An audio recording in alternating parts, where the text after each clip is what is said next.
अगरचे जोर हवाओं ने डाल रखा है, अगरचे जोर हवाओं ने डाल रखा है, मगर चराग ने लौ को संभाल रखा है। भले दिनों का भरोसा ही क्या, रहे ना रहे, सो मैंने रिश्ता ए गम को बहाल रखा है। भरी बहार में एक शाख पर खिला है गुलाब, कि जैसे तूने हथेली पे गाल रखा है। सियासत और सियासत में कई खबरें। रितु जायसवाल भाजपा ज्वाइन कर ली है और इधर 10 विधान परिषद की सीटों पर चुनाव का ऐलान हो गया है और दर्द उभरा है किसका, तो फिर से विजय सिन्हा का। कहाँ, तो मुजफ्फरपुर में। क्या कहा है वो खबर है।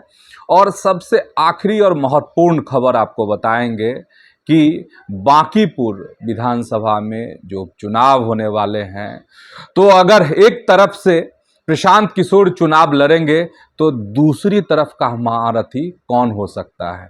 क्या खेसारी लाल यादव होंगे? तो आज सियासत में इन्हीं खबरों को समझिए। प्रणाम, मैं हूं चंदन झा और आप देख रहे हैं प्रत्यंचा। तो सबसे पहली खबर रितु जायसवाल की बात कर लेते हैं। और रितु जायसवाल की जैसे बात करते हैं तो 15 मई को ही वह भाजपा ज्वाइन करने वाली थी, लेकिन समय नहीं मिला होगा भाजपा की तरफ से, या बातचीत के का पूरा सिलसिला जो होता है वो एंड तक नहीं पहुंचा होगा, ये हो सकता है। खैर, वो वक्त आ गया और रितु जायसवाल आरजेडी की तेज तर्रार लीडर थी और आरजेडी ने उन्हें मौका भी दिया, इससे इनकार नहीं किया जा सकता। चाहे वह लोकसभा का चुनाव हो या और चुनावों से मौका मिला, आरजेडी ने भरपूर मौका दिया, लेकिन बाद में रिश्ते तलख भी हो गए और धीरे धीरे आहिस्ते आहिस्ते नाराज हो गई। पिछला विधानसभा चुनाव लड़ना चाह रही थी परिहार से, तो टिकट नहीं मिला। इसके बाद वह बागी बन गई, ऐसा लोग कहते हैं, और फिर अब रास्ता अख्तियार कर ली, भाजपा के साथ आ गई। और एक बात हम कहना चाहेंगे, जब वो ज्वाइन कर रही थी तो भारतीय जनता पार्टी मतलब बोलने में कहिए कि लड़खड़ा गई या भूल गई, जो भी है उसको हाईलाइट किया जा रहा है कि अरे भारतीय जनता पार्टी पूरा नहीं बोल पाई। अरे कई बार हम तो बहुत ज़्यादा अपनी बात कह रहे हैं और आप सब भी कई बार कहने में आदमी हकला जाता है या कोई शब्द जो है दिमाग से उतर जाता है। तो इतनी हलचल थी जिसमें वह भारतीय जनता बोली, पार्टी नहीं, फिर वह बोली।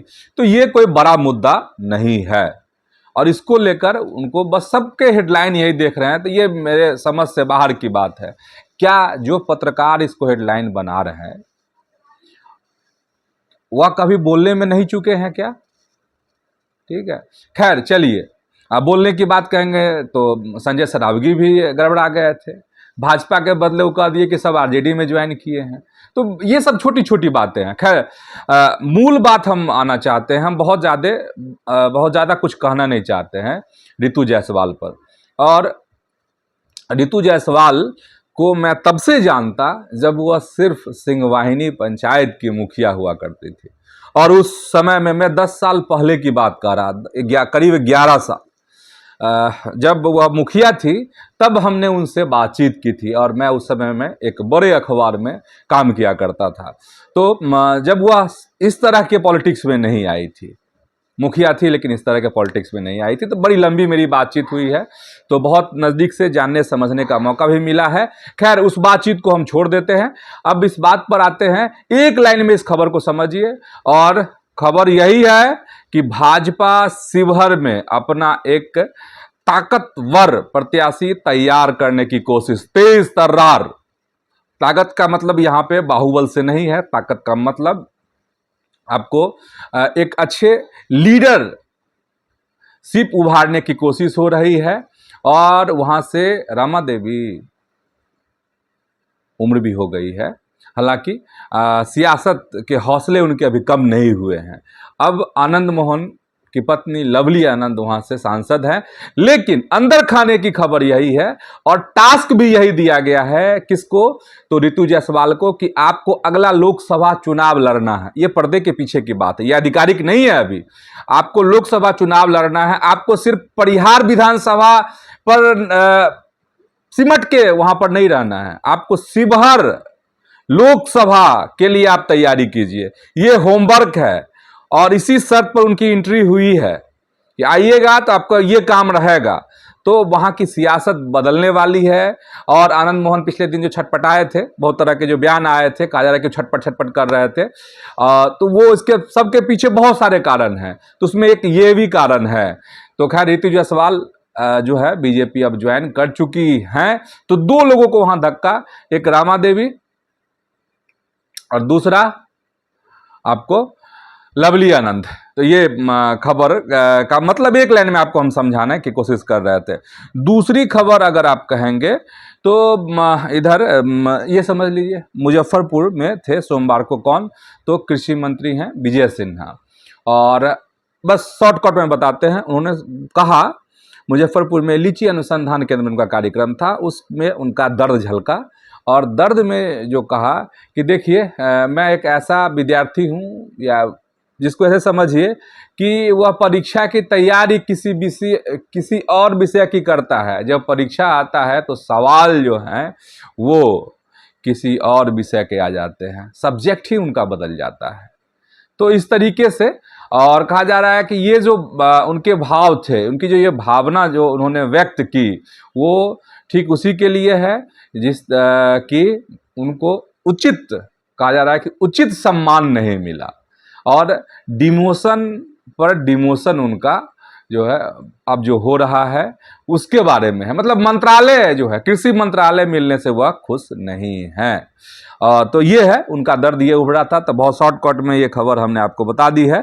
और खबर आपको ये बता रहे हैं कौन सी, तो विधान परिषद वाली। विधान परिषद में 10 सीट पे चुनाव होना है, और 10 सीट पे जो चुनाव होना है उसमें आपको एक नीतीश कुमार वाली सीट है और 9 जो है अन्य सीटें हैं। तो उस पर क्या कैसे है, कौन किसका है वो बता देते हैं। एक सम्राट चौधरी वाली सीट है इसमें से, और दूसरी है आपको संजय मयूख वाली है सीट, गुलाम गौस है, भीष्म सहनी, तो गुलाम गौस जदयू से, भीष्म सहनी जदयू से, कुमुद वर्मा जदयू, भगवान सिंह कुशवाहा वाला जदयू, आज मोहम्मद फारूक आरजेडी वाला, सुनील सिंह भी आरजेडी और समीर सिंह कांग्रेस, इसका नीतीश कुमार। इतना है। अब इसमें क्या है कि 18 जून को वोटिंग होगी, उसी दिन रिजल्ट भी आ जाएगा। अब इसमें यह है कि नीतीश कुमार के बेटे निशांत चुनाव लड़ेंगे। इधर जो है कहा जा रहा है कि चिराग अपने भांजा को चुनाव लड़ाएंगे, और इधर उपेंद्र कुशवाहा के बेटे दीपक प्रकाश जो मंत्री हैं वह भी चुनाव लड़ेंगे। और आज मुख्यमंत्री से मिले हैं जीतन राम मांझी, मतलब सम्राट चौधरी से उनकी मुलाकात हुई है और कहा है कि सबको दे ही रहे हैं तो हमको भी एगो दीजिए ना। कौन, तो एमएलसी वाली सीट। तो ये है। तो सबको सही में, जब चिराग को मिल ही रहा है, सबको मिल ही रहा है, उपेंद्र कुशवाहा को मिल ही रहा है, तो जीतन राम मांझी को क्यों नहीं। तो मांग है उनकी। अब देखिए मांग पूरी होती है कि नहीं होती है, कहना मुश्किल है, मुश्किल लग रहा है। तो ये है, सब कोई अपनी अपनी तैयारी में। तो ये आपको हो गई। अच्छा, चुनाव की चर्चा जब हो ही रही है तो एक चर्चा और बहुत शॉर्टकट में आपको समझा देते हैं। और बांकीपुर विधानसभा और संजय मयूख वाली सीट खाली हो रही है, तो कहा जा रहा है कि संजय मयूख हो सकते हैं बांकीपुर विधानसभा सीट से। और हमने भी एक दिन चर्चा की थी जिसमें बताया था आपको रणवीर नंदन का भी नाम है।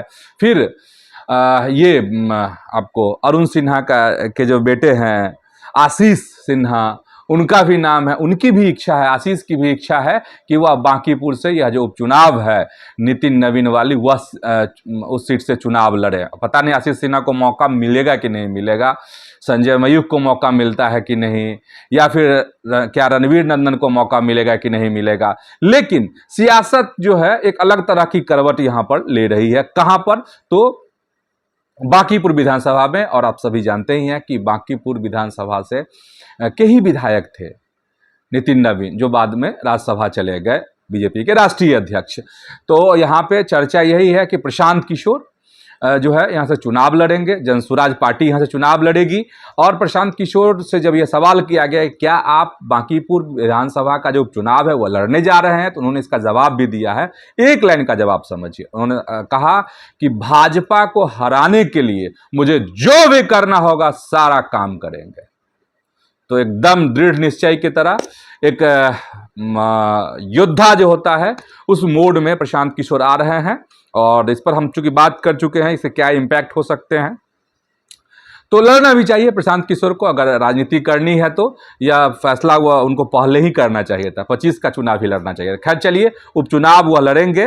तब जितना भी नाम हम बता रहे हैं आपको भाजपा से, चाहे वह संजय मयूख हो, रणवीर नंदन हो, अरुण सिन्हा के बेटे आशीष सिन्हा कोशिश में हो, प्रयास कर रहे हैं, ये जितने भी नाम हैं, ये इसके अलावा और भी लोग हैं जो पर्दे के पीछे आपको दिख रहे होंगे, नहीं दिख रहे होंगे, पर्दे के पीछे हैं, बहुत सारे लोग प्रयासरत हैं।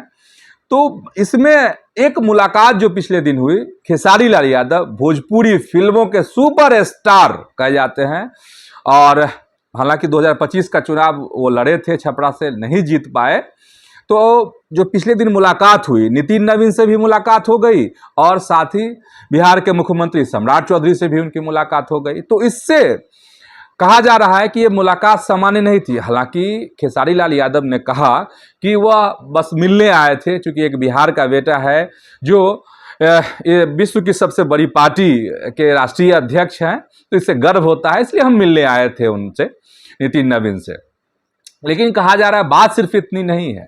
बीजेपी जब से यह खबर लगी या इस बात की चर्चा सत्ता के गलियारे में आई कि प्रशांत किशोर तैयारी कर रहे हैं, जनसुराज पार्टी तैयारी कर रही है चुनाव लड़ने के लिए, तो बीजेपी के भी कान खड़े हो गए और बीजेपी भी अपना मोहरा निकालने का प्रयास कीजिए, कौन हो सकता है, क्या हो सकता है, समझ गए। तो इसमें एक फैक्टर यह है कि लोग कह रहे हैं, जो राजनीति को समझते हैं वह कह रहे हैं कि देखिए पवन सिंह आउट हो रहा है तो खेसारी इन कर रहा है। अच्छा, पवन सिंह आउट हो रहा है, यह कैसे समझेंगे?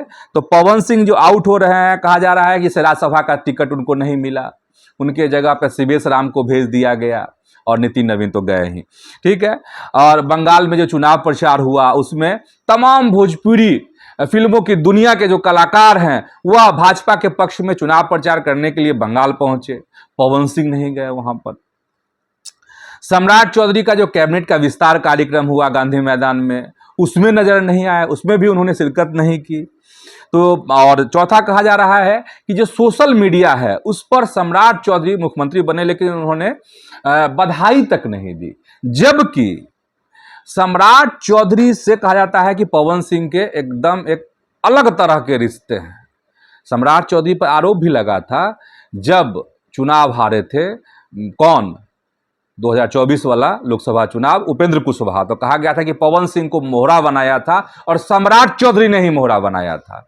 तो इसीलिए सत्ता के गलियारों में इस बात की चर्चा कि इतने अच्छे संबंध पवन सिंह के सम्राट चौधरी से, और यह मुख्यमंत्री बने लेकिन उन्होंने आज तक बधाई नहीं दी, ठीक।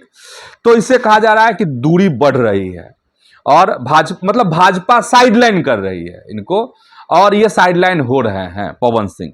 और अच्छा, भाजपा साइडलाइन क्यों कर रही है, इसकी वजह क्या है? 3 वजह बताई जा रही है। एक तो तलाक का केस, जो उनकी पत्नी ज्योति सिंह है उससे जो मामला चल रहा है वो है। मंच पर महिला कलाकार से बदसलूकी कई दफे, कई बार इस तरह की तस्वीर सामने आई है।